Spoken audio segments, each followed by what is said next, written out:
오늘 또 이렇게 주의 성전에서 여러분들의 모습을 볼 수 있어서 너무나도 감사드립니다.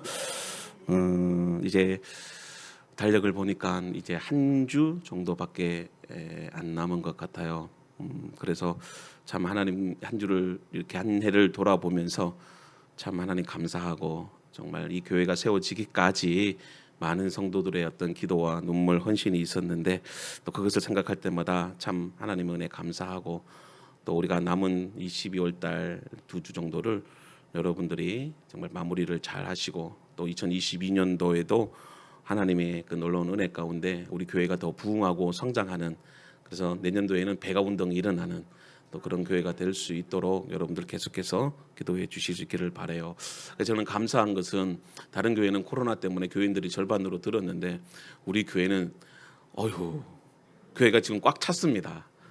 그래서 지난주에 우리 대희 청년이 왔는데, 목사님, 제가 처음에 왔을 때보다 교회가 더 많이 부흥하고 더 은혜로운 것 같아요, 그런 얘기를 제가 들었어요. 그래서 할렐루야. 그래서 코로나에도 불구하고 또 이렇게 하나님 은혜 가운데 더 성장하고 또 부흥하는 것 같다 감사를 드리고, 내년도에도 이제 우리 교회 학교뿐만이 아니라 더 이렇게 믿음의 성도들이 또 함께 이렇게 예배하고 더 부흥할 수 있는 교회가 될 수 있도록 계속해서 여러분들이 기도해 주시고 또 관심과 사랑을 가져 주실 수 있기를 바랍니다. 여러분, 인생이란 기다림의 시간이 필요합니다. 어떤 분들은 인생은 기다림의 박물관이다 이렇게 말하기도 합니다. 왜냐하면 인생의 모든 결정적인 전환점에는 기다림이라고 하는 편말이 자리 잡고 있기 때문입니다. 아기가 태어나기까지는 10달이라는 감사의 기다림이 필요하고요.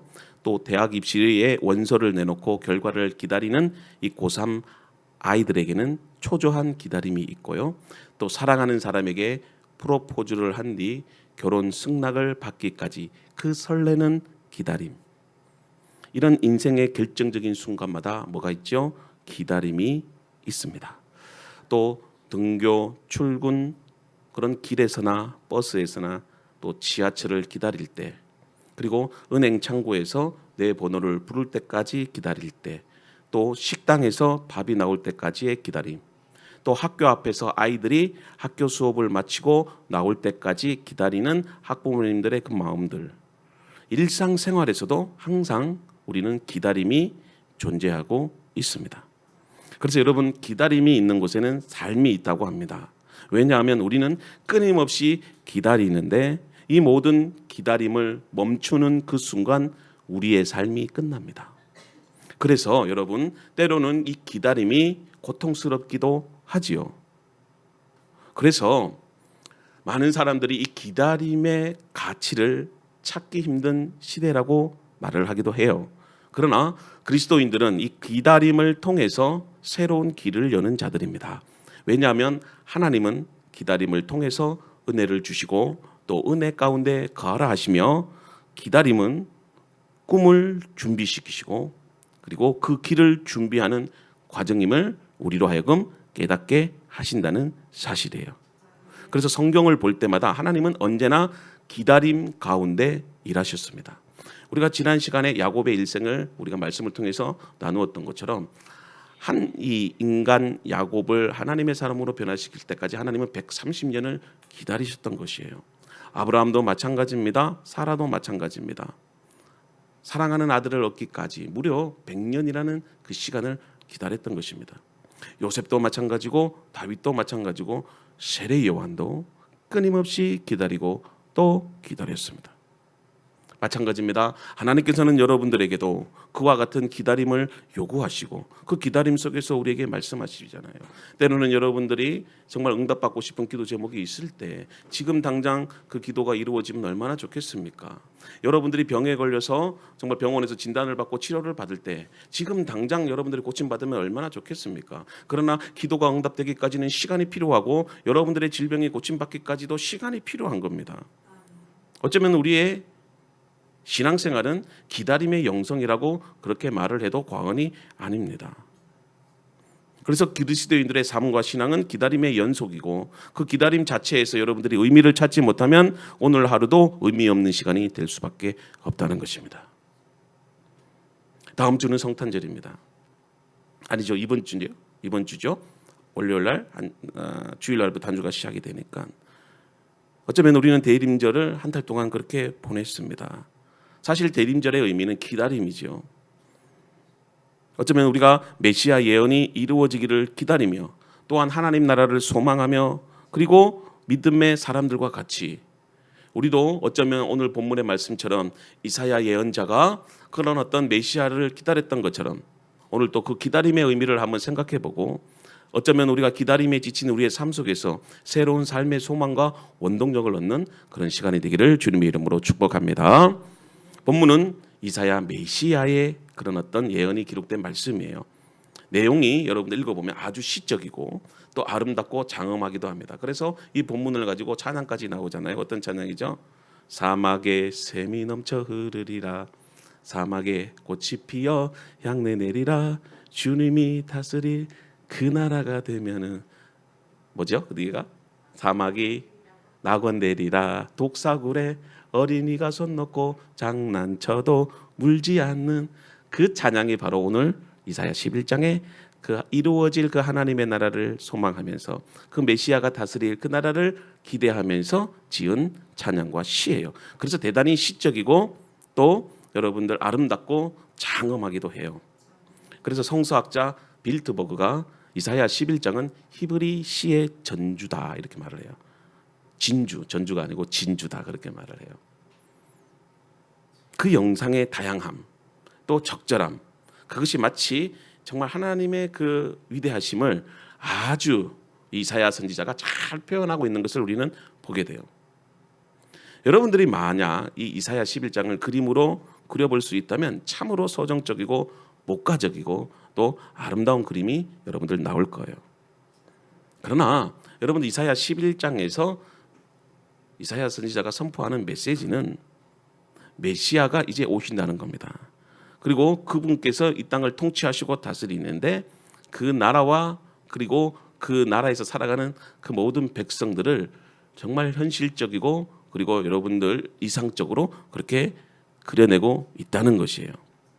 그래서 오늘 1절 말씀에 보면 이 구원자 메시아는 이새의 줄기와 뿌리에서 나온다라고 그렇게 말씀을 하고 있는데요. 1절 말씀 우리 같이 한번 읽어보겠습니다. 시작. 이새의 줄기에서 한 싹이 나며 그 뿌리에서 한 가지가 나서 결실할 것이요. 자, PPT 다시 한번 틀어주세요. 네. 1절. 자, 다시 읽어봅시다. 시작. 이새의 줄기에서 한 싹이 나며 그 뿌리에서 한 가지가 나서 결실할 것이요. 자, 이 말씀이 상당히 중요한데요. 여러분 유대인들에게 있어서 지금 이 메시아 사상에 대해서 여러분들이 좀 이해를 해야 됩니다. 오늘 이 본문의 말씀을 이해하는 중요한 키워드가 되는데요. 주로 히브리인들에게 있어서 메시아는 구원자, 해방자의 의미로 사용이 됩니다. 사실 이스라엘 민족은 끊임없는 그런 외적인 그런 위협으로부터 결국에는 나라를 잃게 되는 그 고통스러운 역사를 걸어왔어요. 이러한 이 체험으로부터 어떤 한 사람의 그런 어떤 메시아, 구원자, 해방자를 그런 어떤 갈망하는 그런 어떤 의식들이 이스라엘 백성들에게 있었다는 것이죠. 그래서 이 메시아 사상에 의하면 이상적인 한 왕이 등장하게 되는데 그래서 지금 이스라엘이 겪고 있는 이 어려움을 타개하고 정말 이 나라뿐만이 아니라 이 세상 가운데 평화와 번영을 가져다 준다고 믿고 있었습니다. 그래서 여러분들 그 이상적인 왕의 모습을 누구를 기다렸느냐면 여러분들 다윗 아시지 않습니까? 다윗을 항상 염두에 두고 생각했었어요. 그래서 사울의 뒤를 이어서 이스라엘의 제2대 왕이 되어서 국가의 기초를 튼튼히 그렇게 세운 이 다윗에 대한 어떤 기억 그리고 그 나라가 다시 이루어지기를 바라면서 그들은 메시아를 소망하고 그렇게 기대하고 예언했던 것이에요. 그런데 오늘 여러분들 보십시오. 이 이사야 선지자가 그 메시아를 다윗의 줄기라 하지 않고 이새의 줄기라고 말하고 있어요. 다시 1절 한번 볼까요? 다윗의 줄기가 아니라 이새의 줄기, 이새의 줄기라고 합니다. 여러분 이새가 누구입니까? 이새가 지금 다윗의 아버지예요. 여러분 이새는 유다 지파 출신으로 베들레헴이라고 하는 시골에서 농사나 짓고 양을 기르며 생활하는 평범한 사람이에요. 지금 이사야는 위대한 왕으로서 모든 권력과 부를 누린 이 다윗보다 다윗의 아버지지만 초라하고 보잘것없는 이새의 줄기에서 메시아가 온다고 강조를 합니다. 즉 하나님의 아들로서 이 땅을 구원할 메시아가 여러분 예수 그리스도께서 초라하고 낮은 자의 모습으로 아버지 이새처럼 정말 시골에서 보잘것없이 농사나 짓고 양을 치는 그런 평범한 사람이었지만 예수 그리스도도 바로 그 이새의 아들로서 겸손한 모습으로 낮은 자의 모습으로 이 땅에 오신다는 것을 지금 강조하고 있는 거예요. 세상 사람들이 생각하는 메시아는 힘과 권능이 있으며 부와 명예와 권력을 가진 그런 모습으로 와야 한다고 생각을 할 겁니다. 그런 사람들을 믿습니다. 그러나 예수 그리스도는 초라하고 낮은 자의 모습으로 이 땅에 오신 것입니다. 가난하고 외면받고 소면받는 자들을 위해서, 그들을 구원하기 위해서, 그들을 하나님의 자녀가 되게 하기 위해서 하늘의 모든 영광을 버리시고 낮고 낮은 자의 모습으로 태어날 때도 나실 곳이 없어서 외양간 말구유에서 그렇게 태어나셨습니다. 그리고 자랄 때부터 나사렛 그 시골 동네에서 아무도 주목하지 않는 그 목수의 아들로서 그렇게 평생을 살으셨습니다. 그러나 그분은 만왕의 왕으로 이 땅에 오셨고 우리를 구원할 구원자이셨고 정말 능력 있는 하나님의 아들이셨고 모든 만물을 통치하고 다스리시고 모든 악한 세력들을 물리치시는 전능의 왕, 평화의 왕, 우리에게 소망과 기쁨을 주시는 메시아로서 하나님께서 이 땅에 예수 그리스도를 보내신 것입니다. 누가복음 4장 18절에 보면 예수님 자신이 스스로 회당에서 증거하신 말씀이에요. 자, 한번 봅니다. 주의 성령이 내게 임하셨으니 이는 가난한 자에게 복음을 전하게 하시려고 내게 기름을 부으시고 나를 보내사 포로된 자에게 자유를, 눈먼 자에게 다시 보게 함을 전파하며 눌린 자를 자유케 하고. 그렇습니다. 2000년 전에 오신 예수 그리스도께서는 이 땅의 모든 짓눌린 자, 고통 가운데 있는 자, 가난한 자, 포로된 자, 눈먼 자들에게 구원의 소망을 주신 것이에요. 그리고 그들을 자유롭게 하시고 바로 여러분들과 같은 사람들을 하나님의 자녀로 삼아주셨던 것입니다. 어쩌면 오늘을 살아가는 이 힘든 시간 속에서 우리는 모두 다 주목받지 못했습니다. 어쩌면 우리는 가난한 자들이고 소외된 자들이고 눈먼 자들일 수도 있습니다. 그러나 하나님의 성령께서 예수 그리스도에게 부음받으심으로 그리스도 여러분들에게 하나님의 복음을 전하게 하기 위해서 여러분들처럼 주목받지 못하고 소외된 인생을 살아가는 삶이라 한다 할지라도 여러분들에게 소망과 기쁨을 주시기 위해서 이 땅에 오셨다는 것입니다. 그러므로 우리가 왜 기다려야 할까요? 여러분, 현재의 삶은 미래에 나타날 영광을 위한 과정이기 때문에 그래요. 우리는 현재를 소망하며 사는 사람들이 아니라는 것입니다. 앞으로 그리스도를 통해서 우리에게 주어질 그 영광의 하나님 나라를 소망하면서 사는 그리스도인들이기 때문에 우리는 기다림을 가지고 살아야 된다는 것이에요. 여러분들 현재의 삶이 우리의 삶의 전부라고 한다면 우리에게는 무슨 소망이 있겠습니까? 그러나 우리보다는 오늘의 삶보다는 내일의 삶이 더 좋아질 거라는 기대와 소망을 가지고 여러분들 살아왔지 않습니까? 우리가 정말 1950년대부터 시작해서 가난한 그 시간들을 살아오면서도 우리가 꿈을 잃지 않았던 것은, 소망을 잃지 않았던 것은 우리의 시대보다는 우리의 자녀 세대들이 정말 더 좋은 환경에서 더 좋은 모습으로 정말 이 나라가 잘 살 거라는 그런 기대와 소망을 가지고 여러분들의 오늘의 삶을 이겨나갔지 않습니까? 마찬가지입니다. 신앙도 우리의 삶을 바라보는 것이 아니라 우리에게 주어질 그 하나님의 영광스러운 하나님의 나라를 소망하며 우리가 살아야 된다는 것이지요. 그래서 오늘의 삶은 우리가 주어질 그 영광의 하나님의 나라를 위한 기다림의 시간일 뿐이라는 겁니다. 왜냐하면 기다림을 통해서 하나님의 영광이 우리에게 주어지는 거예요. 기다림을 통해서 하나님의 나라를 우리가 본다는 것이에요. 다시 1절을 보면 하반절에 그 뿌리에서 한 가지가 나서 결실할 것이요 라고 그렇게 예언을 합니다. 자, 여기서 뿌리가 나오는데요. 말씀 한번 보여주세요. 네, 같네요. 네, 1절. 자, 한 줄기에서 싹이 나며 그 뿌리가 나옵니다. 여기서 뿌리는 그냥 식물의 뿌리가 아니고 사실은 좀 번역이 잘못됐는데 그루터기를 말해요. 그루터기. 뿌리에서 줄기가 나온다는 말은 그루터기를 말합니다. 자, 여러분들, 큰 나무가 잘려나가고 덩그러니 남아있는 그 그루터기를 말하는데, 가끔씩 등산을 하다 보면 큰 나무가 잘려나가서 그루터기만 남은 나무를 볼 때 어떨 때는 참 아쉬움을 많이 느끼기도 해요. 그런데 여러분, 그렇다 한다 할지라도 그루터기가 남아있으면 그 그루터기에는 나중에 시간이 지나면 새로운 싹이 돋고 생명이 시작이 됩니다. 왜요? 뿌리가 있기 때문에 그래요. 어쩌면 여러분들의 삶 가운데도 푸른 나무처럼 곱게 뻗어서 가지를 치고 풍성한 열매를 맺었던 삶이 있을 거예요. 그런데 어느 순간에 갑자기 시련과 역경으로 인해서 큰 나무가 쓰러져서 이제는 여러분들에겐 그루터기만 남은 인생이 될 수도 있어요. 그러나 여러분들 소망을 가지십시오. 그루터기만 남은 인생이라 한다 할지라도 여러분들 오늘 그루터기에도 뭐가 생긴답니까? 가지가 나고 생명이 열린다는 겁니다. 마찬가지예요. 그루터기와 같은 여러분들의 삶을 하나님께서 다시 가지가 나오게 하고 잎이 돋게 하고 예전처럼 열매를 맺게 하신다는 사실이에요. 쓸모없을 것 같은 그 밑둥이에서 메시아가 오신 것처럼 여러분들에게는 다 소망이 있다는 것입니다. 그러므로 그루터기가 다시 가지가 뻗고 잎을 내고 열매가 맺기까지는 우리에게 필요한 것이 뭘까요? 기다림이에요. 기다림이에요. 그리고 이사야 선지자는 그리스도께서 여호와의 영, 곧 지혜와 총명의 영이 강림하실 것이라고 그렇게 예언합니다. 또한 그리스도를 공의로 심판하는 왕, 그렇게 묘사하고 있는데요. 자, 우리 2절과 5절. 자, 우리 같이 한번 읽어봅시다. 2절과 5절입니다. 시작. 그의 위에 여호와의 영, 곧 지혜와 총명의 영이요 모략과 재능의 영이요 지식과 여호와를 경외하는 영이 강림하시리니 그가 여호와를 경외함으로 즐거움을 삼을. 계속 보여주세요. 없나요?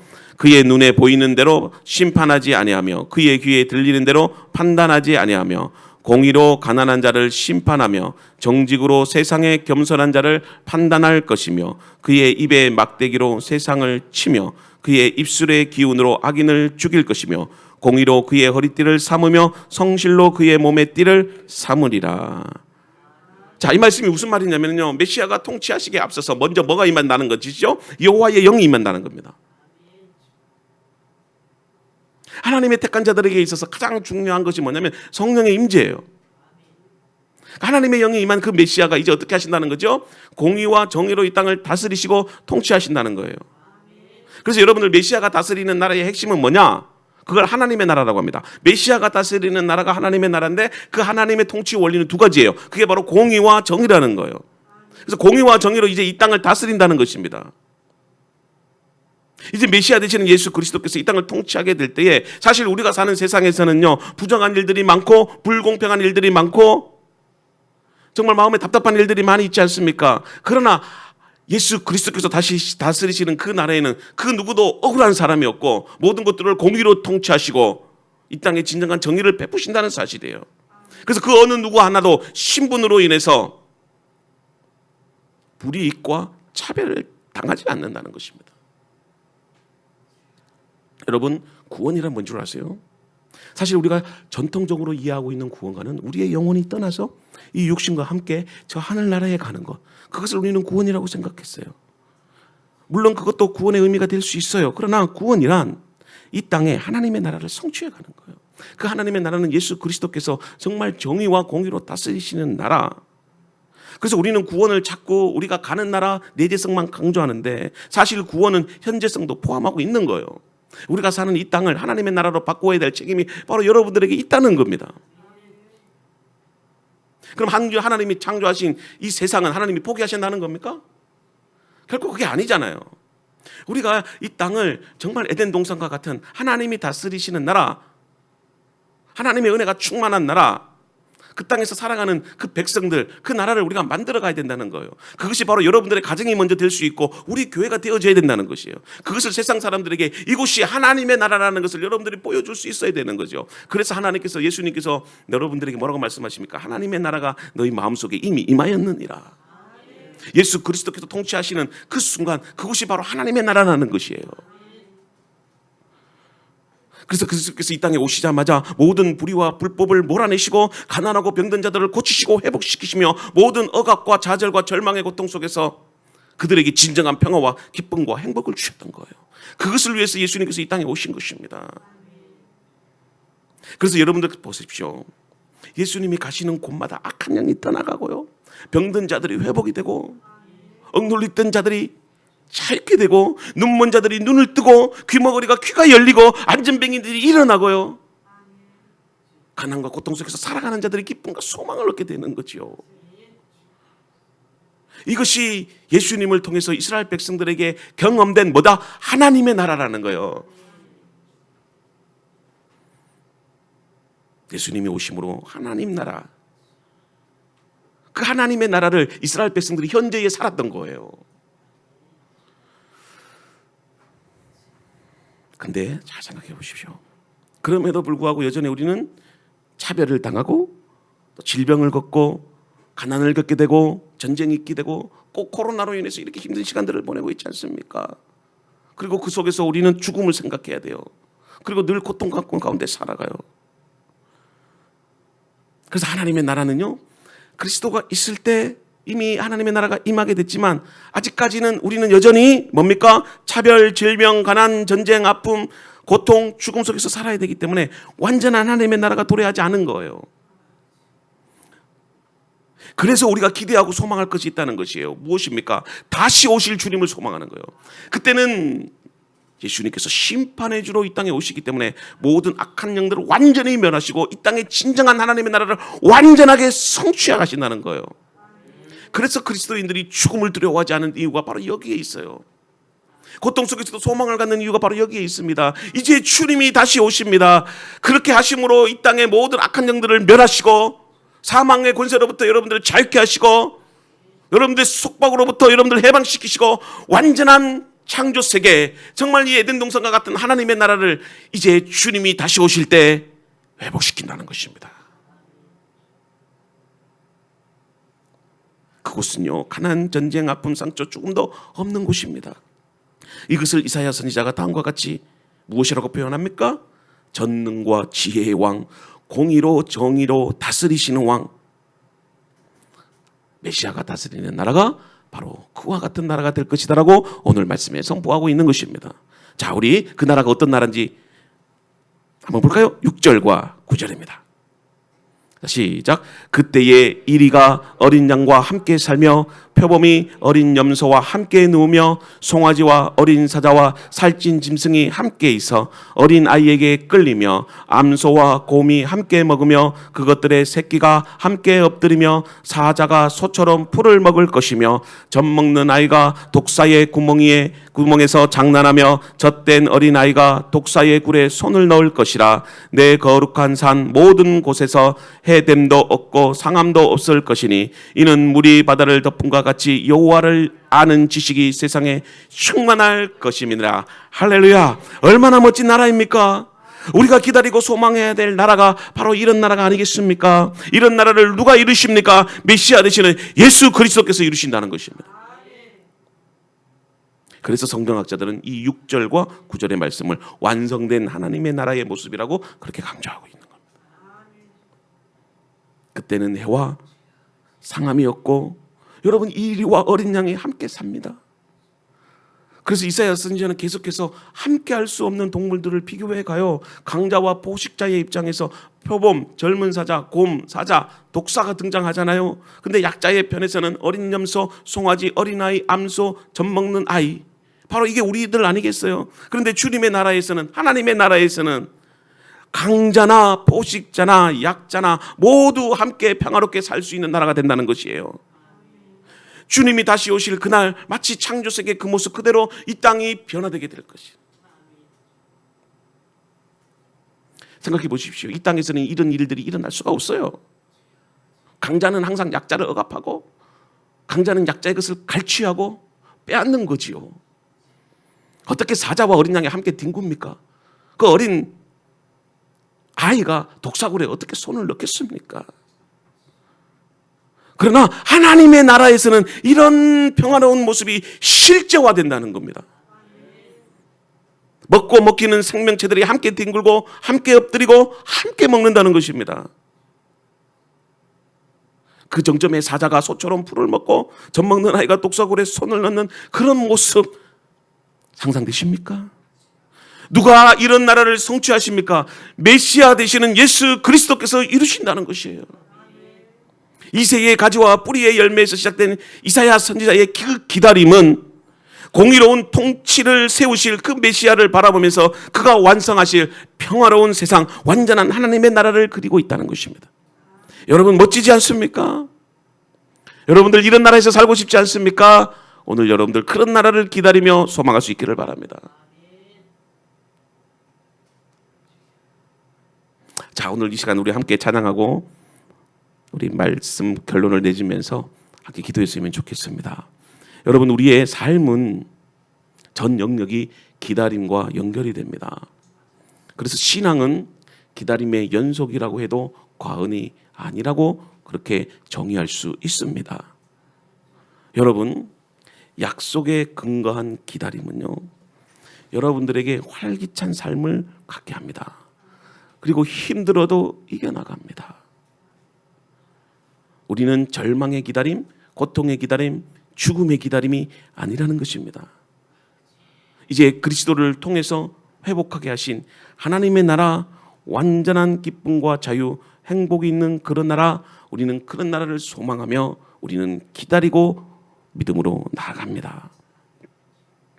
사랑하는 성도 여러분, 이사야가 성취될 하나님의 나라를 기다렸던 것과 같이 마리아가 천사 가브리엘이 그녀의 몸에서 인류를 구원할 메시아가 탄생할 것이라는 그 기쁨의 좋은 소식을 전했을 때에 그 마리아가 그 말씀에 순종하면서 기다렸던 것처럼 오늘 또 우리 모두가 그 기다림의 영성을 가지고 힘들어도 괴로워도 이 땅에 다시 오실 주님, 그 나라를 소망하며 기쁨으로 성탄을 맞이하는 저와 우리 믿음의 성도들이 되실 수 있기를 주님의 이름으로 축복합니다.